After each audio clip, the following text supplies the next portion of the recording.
பெண்ணாகரம், தருமபுரி மாவட்டம், Tamil Nadu. Sir first of all பார்த்தா மணல் ஃபவுண்டேஷன் தேங்க்ஸ் ரொம்ப.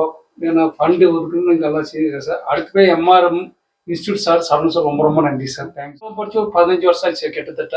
அதுக்கு முன்னாடி அந்த சரி ஜாபுக்கு போக முடியாது சார். அப்புறம் ஃபேமிலி சுச்சுவேஷன் ஏதாவது பண்ணணும், வருமானம் வரணும் இல்லைங்களா, அதுக்காக ஏதாவது பண்ணான்னு பார்த்தா எதுவும் புரியல, எதுவுமே நம்ம ஐடியாவும் தெரியல. அப்புறம் சாரோட யூடியூப் எல்லாம் விஷயம் ரமேஷ் ஒரு சொன்னார் இது மாதிரி தான் சார் இதெல்லாம்ட்டு. அது பார்த்துட்டு தான் அப்புறம் சார் பார்த்து ஜாயின் பண்ணேன் சார். ரொம்ப ரொம்ப தேங்க்ஸ் சார். சாருக்கு இன்ஸ்டியூட் தேங்க்ஸ் சார். அதே மாதிரி பார்த்தீங்கன்னா கோர்ஸ் வந்து டெய்லி சூப்பராக எடுத்தார் சார்.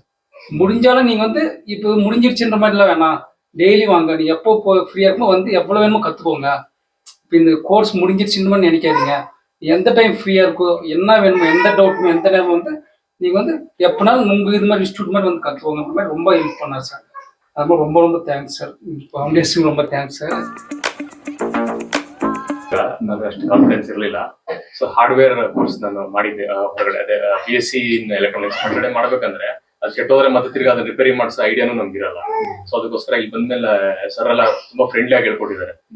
ಏನೇ ಡೌಟ್ಸ್ ಇದ್ರು ಅದನ್ನ ಕ್ಲಿಯರ್ ಮಾಡ್ಕೊಳ್ಳೋದು ಹೇಳ್ಕೊಟ್ಟಿದ್ದಾರೆ. ನೆಕ್ಸ್ಟ್ ಅದ್ರ ಮೇಲೆ ಶಾಪ್ ಮಾಡೋಣ ಅಂತ ನಮ್ಗೆ ಅದಕ್ಕಿಂತ ಮುಂಚೆ ಒಂದು 2-3 ಮಂತ್ಸ್ ಸ್ವಲ್ಪ ವರ್ಕ್ ಮಾಡಿ ಆಮೇಲೆ ಶಾಪ್ ಹಾಕೋಣ ಅಂತ ಇದೀನಿ.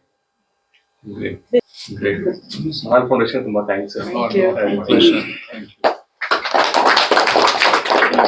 ಬೇರೆ ಯಾರಾவது ಬಂದಿರೋದು ನಾನು ಕೂಡ ಹೌಸ್ ವೈಫ್, ಇಬ್ಬರು ಮಕ್ಕಳಿದ್ದಾರೆ.